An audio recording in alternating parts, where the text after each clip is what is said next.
አንዳንድ ሌሊት ብቻ አይደሉም።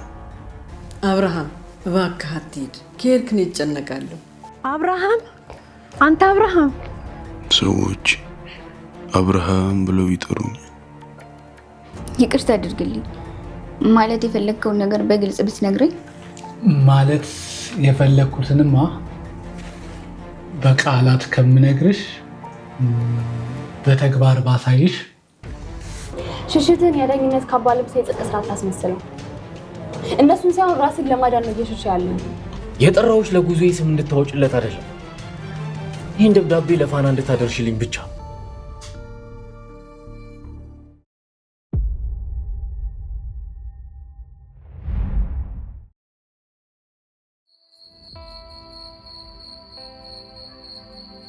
አንዳንድ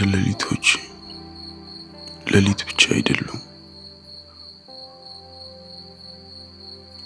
እስከ ዘመን ፍጻሜ የሚከተል ከጨለማም የከፋ ረጅም ጥላ አላቸው።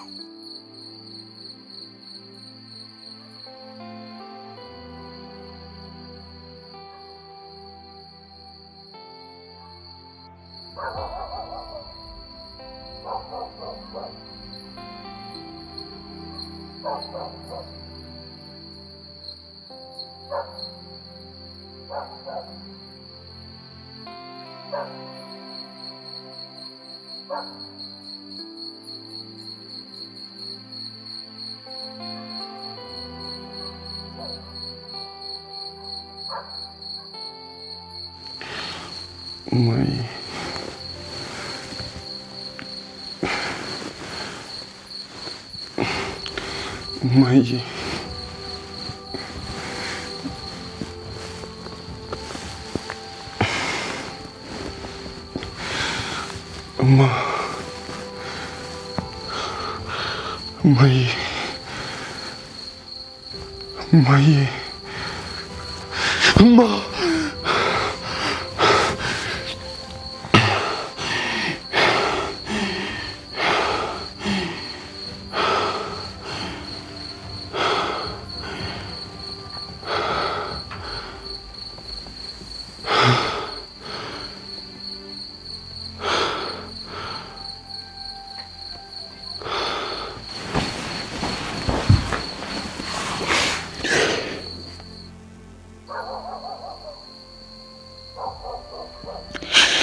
አብርሃም፣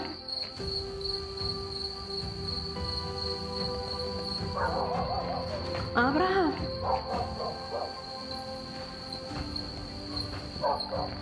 አብርሃም። ማዬ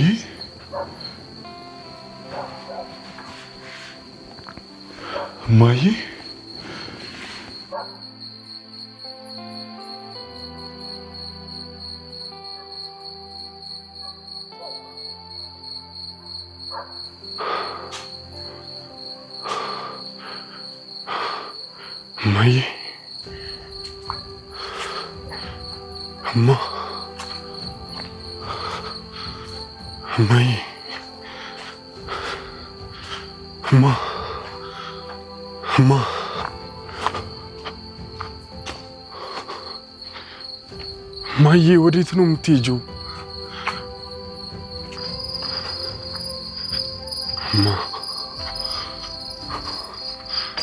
ማዬ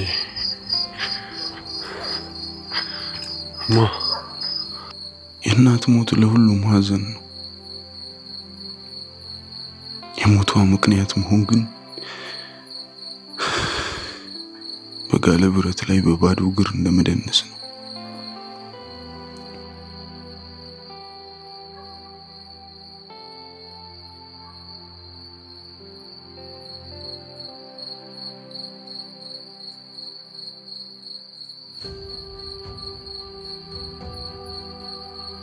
ልትሄድ ነው እንዴ አብርሃም? እባክህ ዛሬ አትሂድ። መጥፎ ህልም ሲቀጠቅጠኝ ነው ያደረው። ይህም መጥፎ ህልም ነው ደግሞ? እንደ ትናንትናው መቼውም የሚያስፈራ ህልም አይቼ አላውቅም።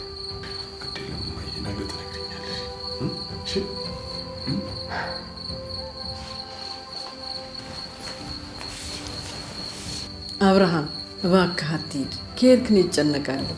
እማዬ ደግሞ እንዴ የዳዊት ልደት እኮ ነው። ብቀር በጣም እንደሚቀየመኝ ታውቂያለሽ።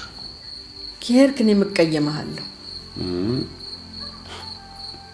እማዬ ደግሞ ከመቼ ወዲህ ነው እንጂ ደግሞ መቀየም የጀመርሽ? ገና ወደ ቤት መግባት ነው። በቅጡ እንኳን ሳትቀመጥ እንዴት ልሂድ ትለኛለህ? እማዬ ሙሽ ቶሎ ነው የምመለሰው። የልደት ባህሪ እኮ ነው፣ ብዙም አያቆይም። መሄድ ግን በፍጹም ደስ አላለኝም። እማዬ ሕፃን ልጅ እኮ አይደለሁም። የማደርገውን ነገር በሙሉ አውቃለሁ። አንዳንዴ ማደጌንም ትረሻለሽ። ምን ጊዜም ለእኔ ልጅ ነህ። ወይዘሮ አገሬ ከመጠን በላይ አትጨነቂ እሺ? ደግሞ ፋና ልችልሽ አንዴ በቃ ከሷ ጋር ይጫወሽ፣ ጠብቂ። እኔ ቶሎ እመለሳለሁ እሺ? አይ እሷ ለራሷ ታማ እንኳን ለወሬ ይቅርና ራቷን መብያ አቅም የላትም። እንደዛ ከሆነ በቶሎ ነው የምመለሰው እሺማ? አትጨነቂብኝ። በ6 ወርህ እኮ ነው የመጣኸው። ትንሽ ቁጭ በልና እናውራ። ደግሞ የምትወደው ምግብ አዘጋጅቼልሃለሁ።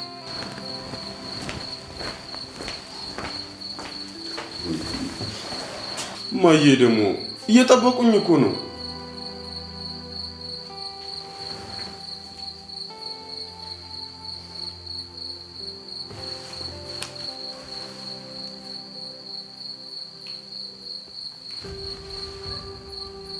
ሄሎ፣ እየመጣሁ ነው እኮ እየመጣሁ ነው። ትንሽ ጠብቁኝ እሺ? እሺ እሺ እሺ።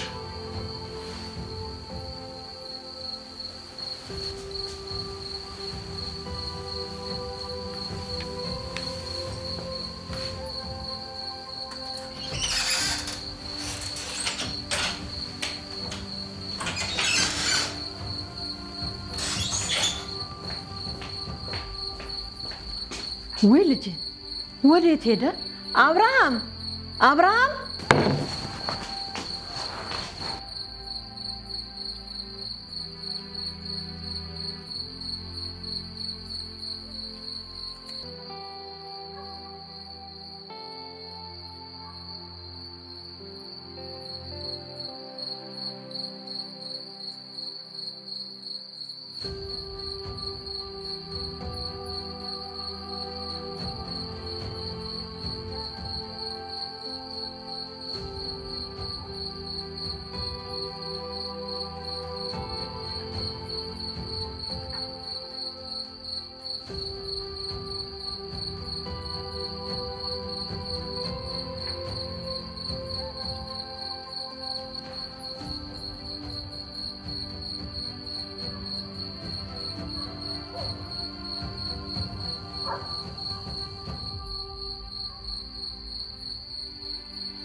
አብርሃም አብርሃም!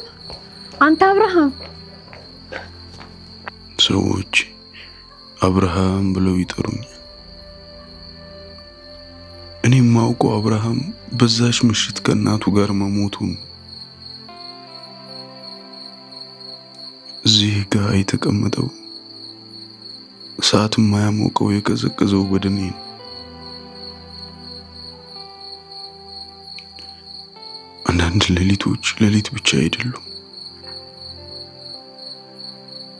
የምስራቅ ፀሐይ በቆፈረችው የምዕራብ ጉድጓድ ውስጥ ተቀብረው አይቀሩም። ሌላ ምሽት ጠብቀው እንደገና አፈር ልሰው ይነሳሉ።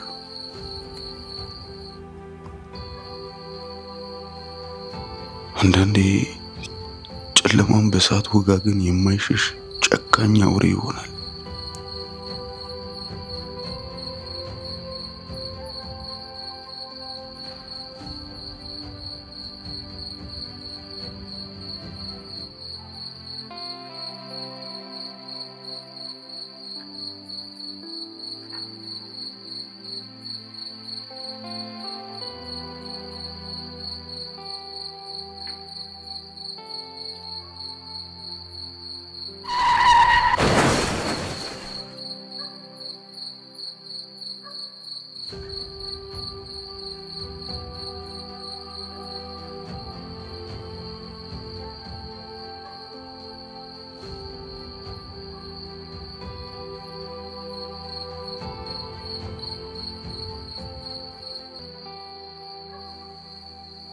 በህይወቴ ከሰራሁት ጥሩ ነገር ውስጥ ትልቁ ኩራቴ የምለው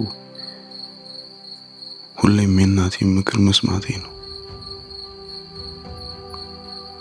በዛው ልክ ደግሞ ከሰራሁት መጥፎ ነገር ውስጥ ትልቁ ስህተቴ የእናቴን ምክር አለመስማቴ ነው። ከሁለት ተቃርኖ ላይ ተወጥሮ መኖር የህይወቴ ዕጣ ሆኗል።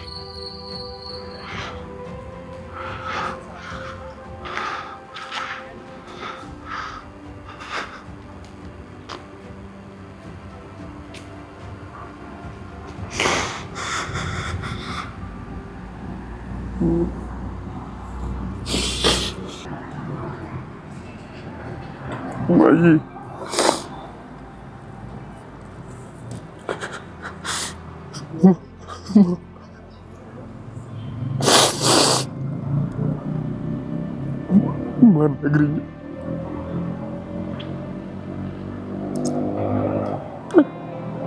እኔ እኮ የገደልኩሽ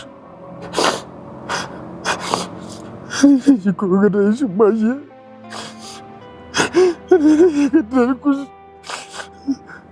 ማየ ማየ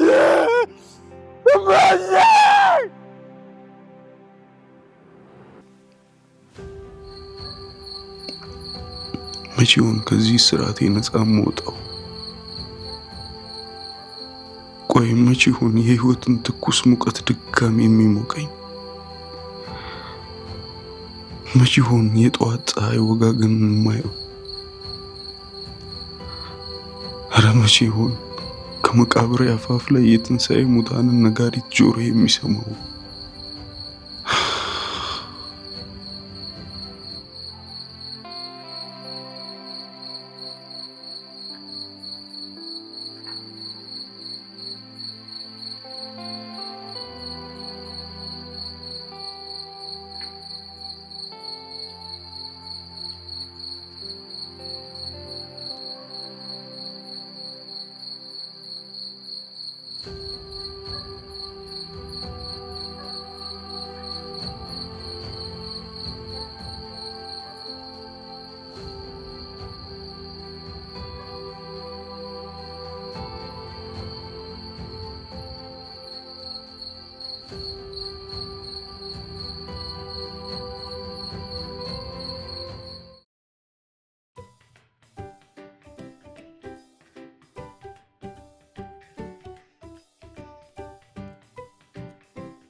በጣም ቆንጆ ስም ነው ያለሽ።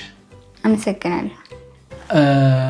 የሆቴል መስተንግዶ ወይንም ደግሞ ቋሚ የቤት ሰራተኛ ሆነሽ መስራት አትፈልግም? አይ ለጊዜው በተመላላሽነት ነው መስራት የምፈልገው። ሳይሽ ለቤት እመቤትነት እንጂ ለሰራተኛነት የምትመጥኝ አልመሰለኝም። እሱም ብፈልግማ ኑሮ እዚህ ድረስ መምጣት አይጠበቅብኝም።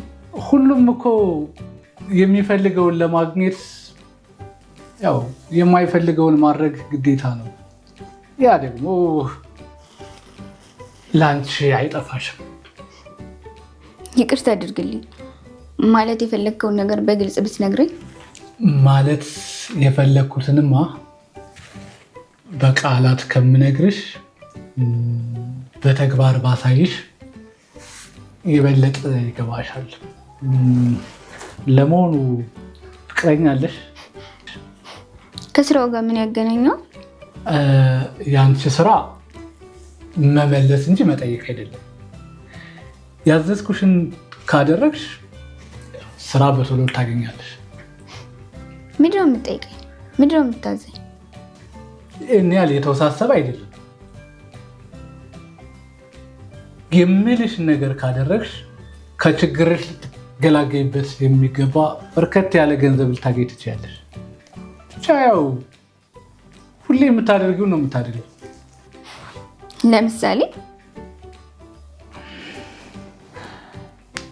ለምሳሌማ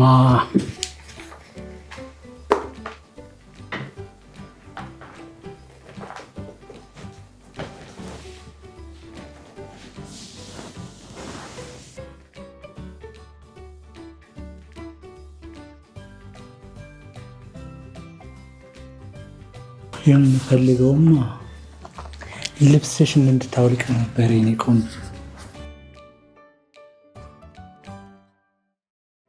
ምን ማለት ነው? ልጠፋ ነው ማለት? ከዚህ በላይ መቆየት አልፈልግም። እኔ ለፋናም ለአብርሃምም የምገባ ሰው አይደለም።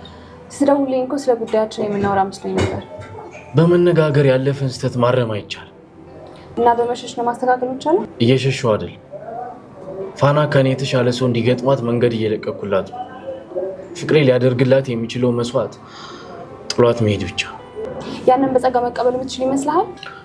እመኚኝ፣ እዚህ ውሳኔ ላይ የደረስኩት ከመሬት ተነስቼ አይደለም። ያለው ብቸኛ አማራጭ ይሄ ብቻ ነው። ፋና እንድትኖር እኔ የግድ መጥፋት አለብኝ። ታዲያ ለምን ለኔ ደወልክልኝ?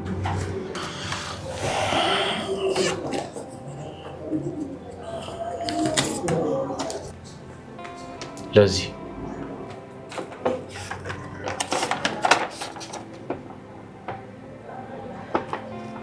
ምንድን የጻፍክላት? ፋና ፊት ቁሜ መናገር የማልችለውን በሙሉ ሁሉንም ነገር ያስቀረሁት የለኝም። ምን ማለት ነው? ያስቀረሁት ነገር የለኝም ማለት? አንተ ልጅ እብድ ነህ ነው? ሁላችንም ተበታትነን እንድንቀር ነው ፍላጎት? እውነት ሽራፍ የላት። ማወቅ ያለባትን በሙሉ ጽፌላታለሁ። ከኔ ምንድነው የምትፈልገው? ለምንድነው በሩን የቆለፍከው? የኔ ቆንጆ ልብስሽን እንድታወልቅ ነው የምፈልገው። አላውልቅም ብልስ? ይኸውልሽ የምትፈልጊውን ነገር ለማግኘት የማትፈልጊውን ነገር መሆን ግዴታ ነው። ስለዚህ ስራ ለማግኘት ልብሴ መውለቅ አለብኝ? ብርም ከፈለግሽ ልሰጥሽ ይችላል። ብር አልፈልግም። እንዴ ታዲያ ምንድን ነው የምትፈልጊው? ከዚህ መውጣት።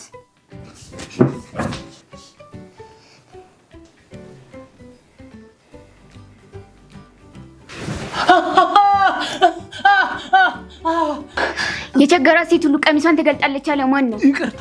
ያንተ ወንድነት ይሄ ብቻ ነው? ይቅርታ አድርግልኝ። ማን ያሳደገ? ለነገሩ አንተ ገና አላደግክም። ልብስሽን አውልቂ ስትል ትንሽ እንኳን አታፍርም? ዲጋባ እናቴ የለበሰችውን ቀሚስ ነው እሺ የለበስኩት። አሁን በሩን ክፈትልኝ። ቁልፉን ስጠኝ። እሺ ከፍታለሁ። ከፍቷለሁ። ሽንት አምልጠዋል። ታጠቡ።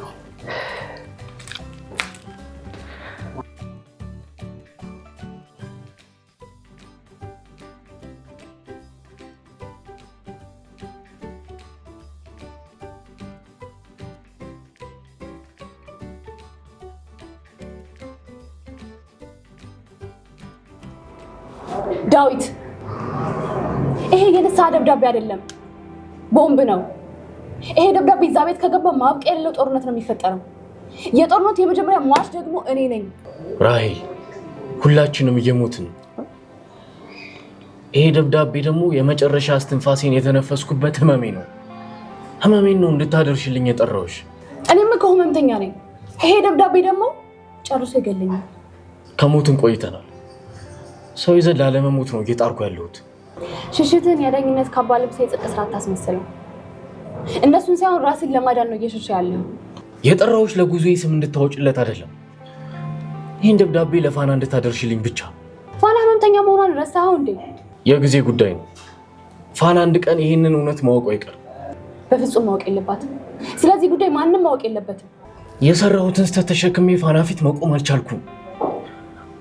ባየኋት ቁጥር እየሞትኩኝ ነው። መሞት መብትህ ነው። ስለአንተ ሞት ግድ አይሰጠኝም። ነገር ግን አብሬህ እንድሞት አትጠይቀኝ። የጠየኩሽ ይህን ደብዳቤ ለፋና እንድትሰጪልኝ ብቻ ነው። ሰማኛለህ? ፋና ያንተ ፍቅረኛ ብቻ አይደለችም፣ የኔም ጓደኛ ጭምር ናት። ስለዚህ ማወቅ ያለባትን የሌለባትን ነገር እኔም የመወሰን መብት አለኝ። ከዚህ በኋላ ስለዚህ ደብዳቤ ለማውራት እንዳትጠራ።